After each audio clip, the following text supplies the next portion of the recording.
Hello guys, morning.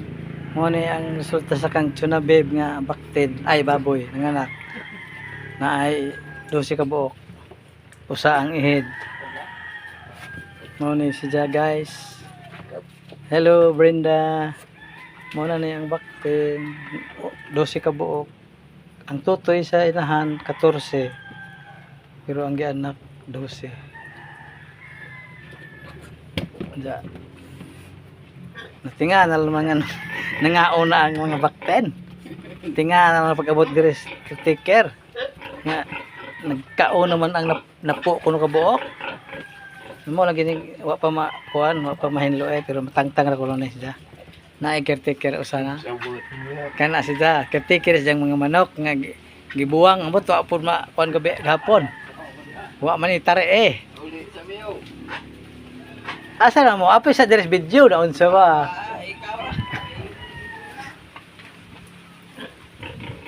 Guys, mauna na ang 12 ka buok. Bakten. 7 ang laki, 5 ang badye. Handa na ang nanay nagsige paghigda. Ha, ang nanay gahapon pa kanimi nagsurvey.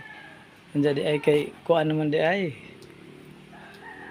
Nanghilab na siguro ito gahapon.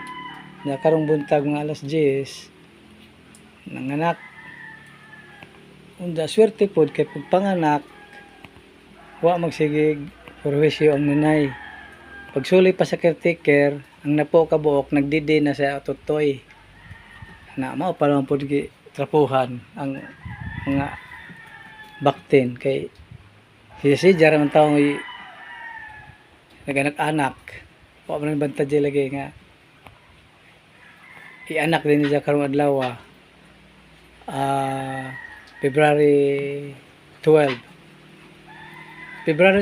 unda 12 pud ka buok.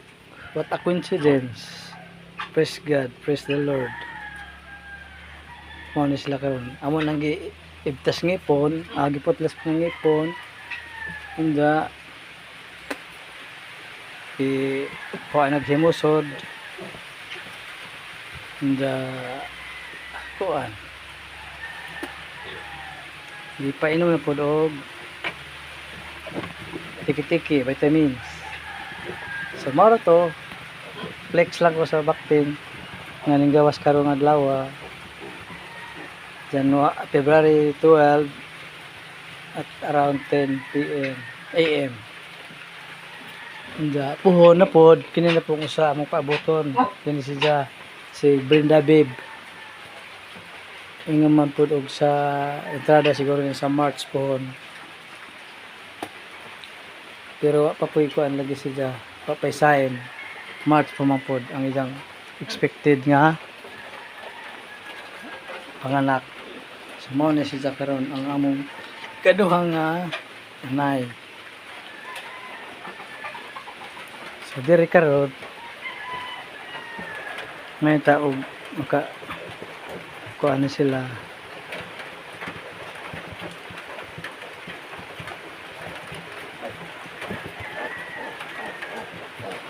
so naa sila 12 ka buok 7 ang laki 5 ang baye. Salamat guys.